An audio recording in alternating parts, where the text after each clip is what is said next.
Welcome to the pilot podcast of the Climate Justice League.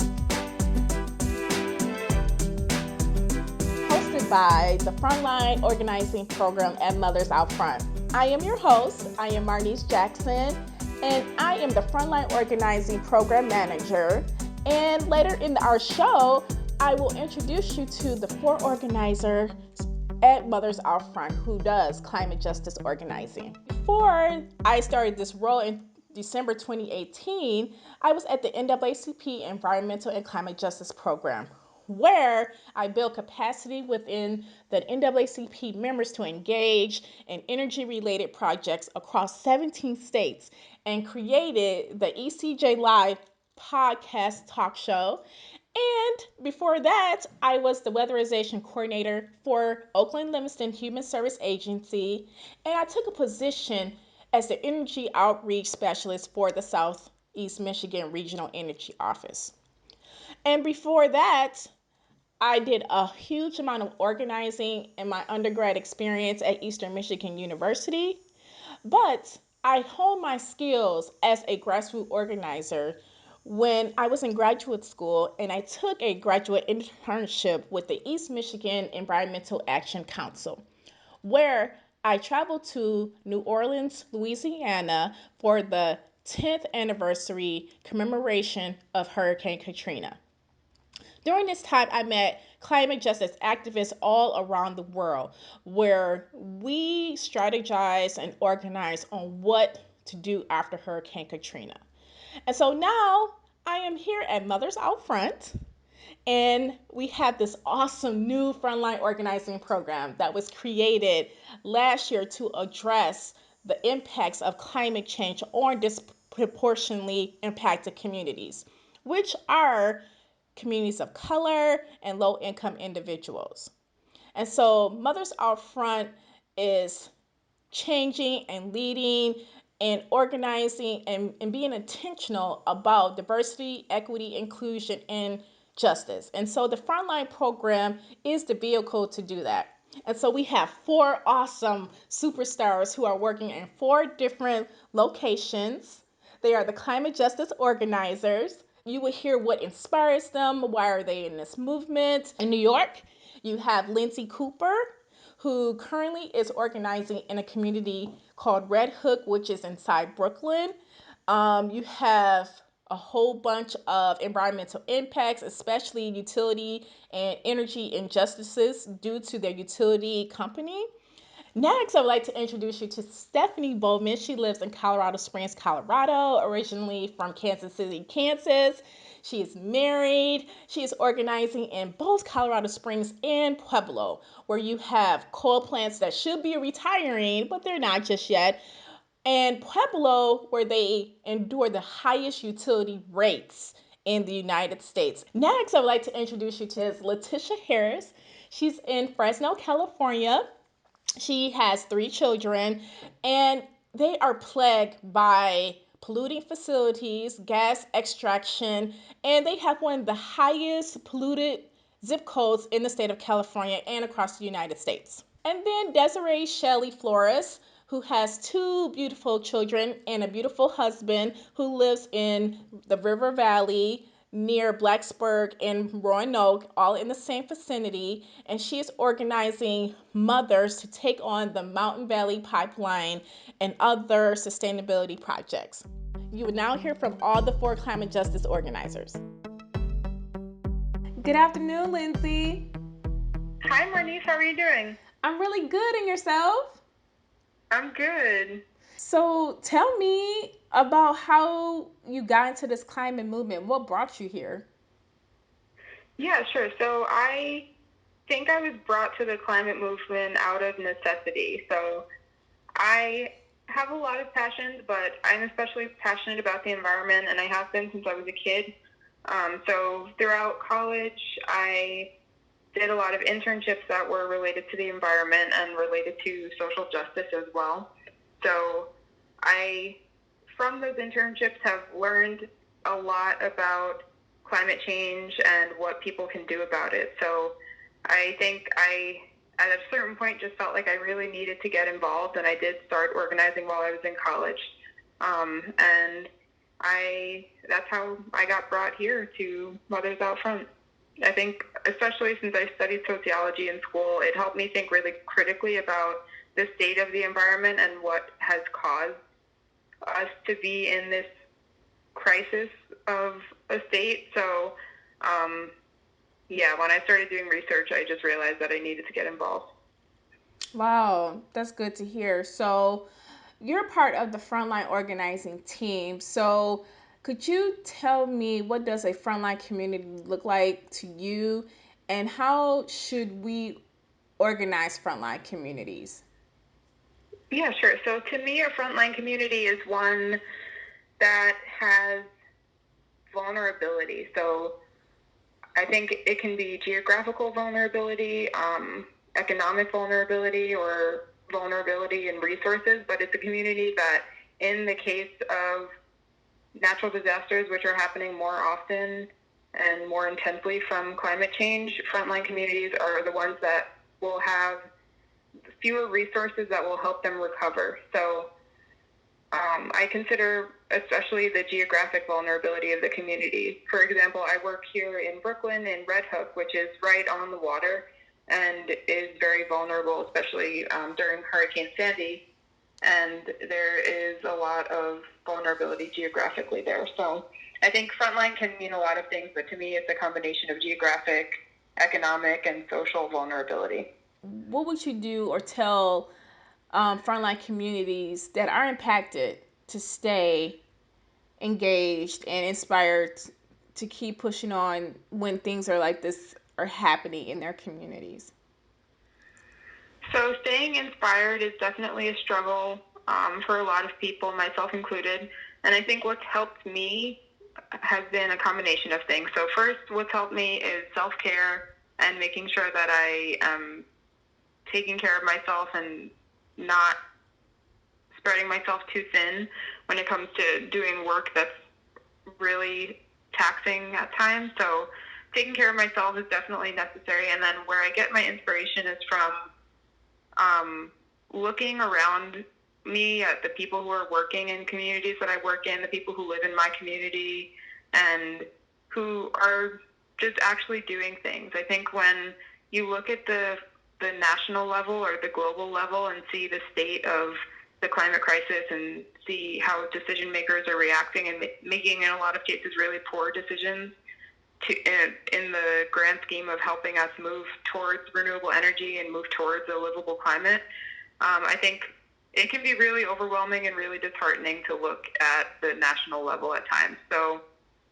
what helps me is looking at my local level and focusing on the people around me who are doing amazing work, and across New York City and across New York State, the people who are regularly just normal people who are taking action. It really inspires me. And yeah, I think it's necessary to focus on that sometimes, just so you don't get too overwhelmed and start feeling like there's nothing you can do, because I think that's something that stops people from getting involved in the first place, is just feeling like I'm one person and I have like no power and I don't know what to do, so I'm just not going to get involved. But I think just organizing in your community is a really great place to start, and in organizing, you can gain a lot of power. Thank you so much, Lindsay, for that.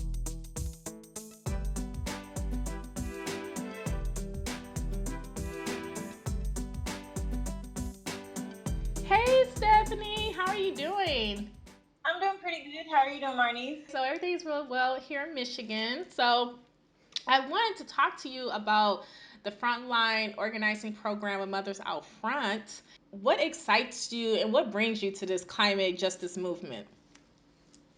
Well, I would say what initially brought me to climate justice movement was food justice. I was born and raised in Kansas City, Kansas, and there was a time where our only good grocery store was Piggly Wiggly, and after they got rid of it, Mm-hmm. our nearest grocery store was in Kansas City, Missouri, which was the next state. Mm-hmm. So I lived in the food desert. And so my mother and I created a neighborhood garden. And then next thing you know, I was spending my summers delivering fresh tomatoes and okra to elderly in the community who didn't have transportation to go to Missouri to get fresh fruits and vegetables.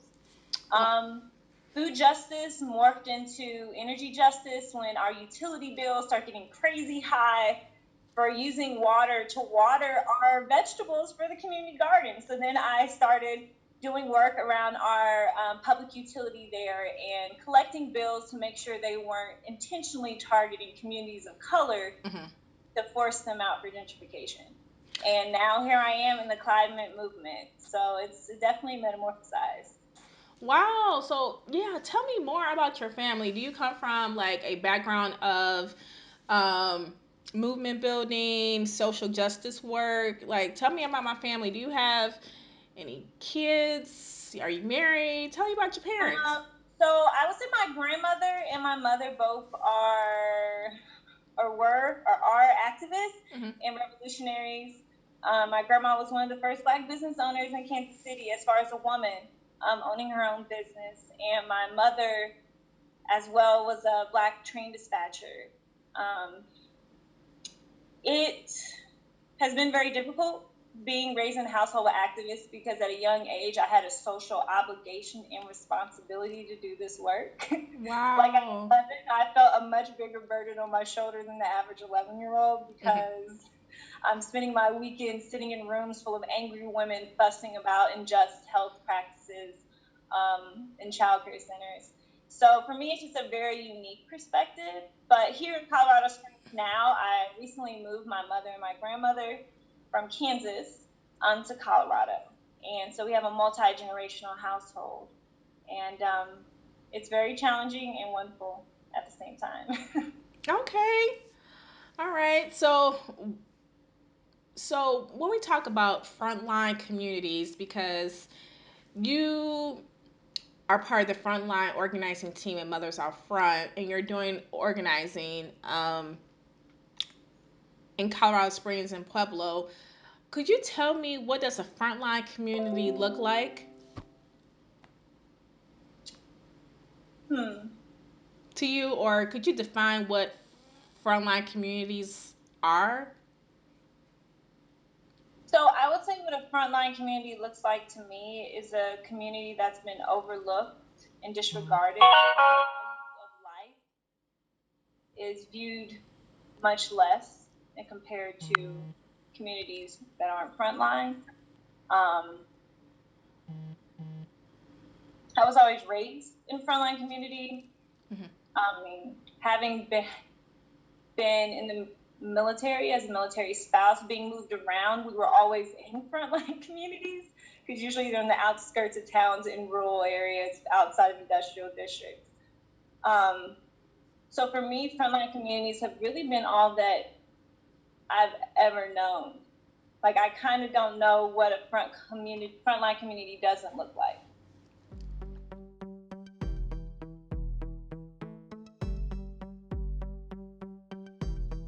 Hey, Latisha, how you doing? I am doing well. How are you? I'm really good. I'm really good. Great. So today I wanted to talk to you about your involvement with Mothers Out Front, and tell me more about where you live, what brought you to this climate movement. Tell me about your kids. Tell me about you, Latisha. I am a Fresno native, born and raised in Fresno, California. The Central Valley has pretty much been the food capital of the world. I took that um, for granted growing up, but now that I'm older, I've learned to appreciate all of the fresh fruits and vegetables and the abundance of food that we have here. So I love the Central Valley. I love calling it home. It is a great place to live. Unfortunately, we are plagued with some of the highest asthma rates and pollution in the nation. And so I came into the climate justice movement just a few years ago, working with a local organization trying to bring a community choice aggregate to the city of Fresno so that we can help um, clean our air and help to improve our environment, to do our part, to do our fair share. So that's how I got into it. But then just starting to do my research and learning more and more about the communities, I realized that my three children, two of which have asthma, probably wouldn't have to have asthma if we took a better care of our environment. And so it's kind of been my passion here recently to help build a better environment for my children. So we got 10 years to act on climate. How do we actively center Frontline's communities if they're not actively engaged? What are some suggestions that we could do? We actually have to go into these communities, stop sitting in board meetings, stop sitting in organizational partnership meetings, and actually go into these board meetings and become active with these citizens, hear their concerns, educate them, and get them actively involved rather than just making a bunch of policies, not realizing how those policies can and will affect those that are affected. So actually being in those communities, hearing what they have to say, and seeing what resources they need to help pull them out of the front line. Okay, thanks so much for that.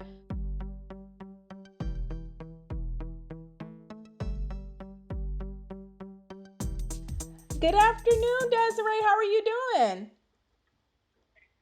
I'm great. How are you? I'm really well. So tell me about where are you from, where you live. Tell me about you, Desiree. Well, currently I live in Catawba. It's an area outside of the city of Roanoke. We live within Roanoke County. But I'm originally from Baltimore, Maryland. That's where I was born and raised and grew up most of my life. But about 2 years ago, in 2017, my husband and I felt like we needed a change.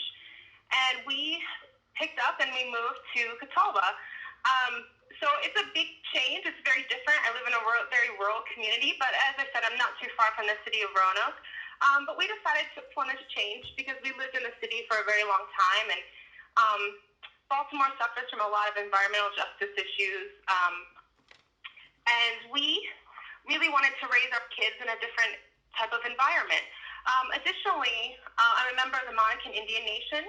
So this location brought me much closer to our tribe, and I wanted our children to have that sense of community by being able to be involved in our tribal community. So that's what brought us here, and we absolutely love it. So we've been living here for 2 years. And thanks so much. So, what are you currently doing now? You are the climate justice organizer in Roanoke and Blacksburg, correct? Correct. So I would say Roanoke and the New River Valley. Blacksburg is part of the New River Valley, and then Roanoke is the separate valley and watershed right next to that. So the two areas are kind of distinguished between which watershed that they are in. Mm-hmm. So I've been organizing in both. The two areas are very connected through commute between the two, and also they're both impacted by the Mountain Valley Pipeline. So a lot of the movement around climate here has been between those two areas because they're both impacted by this pipeline coming through them. So Roanoke and New River Valley, they don't have a strong history like some other cities do of advocacy. You know, that's just not really has been a part of the culture here. So it's really new for people. And a lot of my work has to do around education and base building. Many people know about the Mountain Valley Pipeline, but they're unaware of how it will impact their water quality. And the city of Roanoke has been a little bit silent.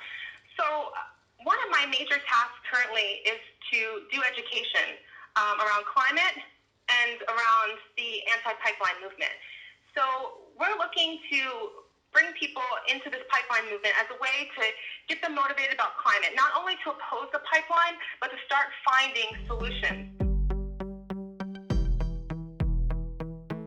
Thanks so much for listening to our Frontline Organizing Program podcast. For our first episode next month, you will hear from Stephanie Bowman. If you want to learn more about the Frontline Organizing Program, please visit www.mothersourfront.org and click on Frontline Organizing Program. Stay tuned and peace.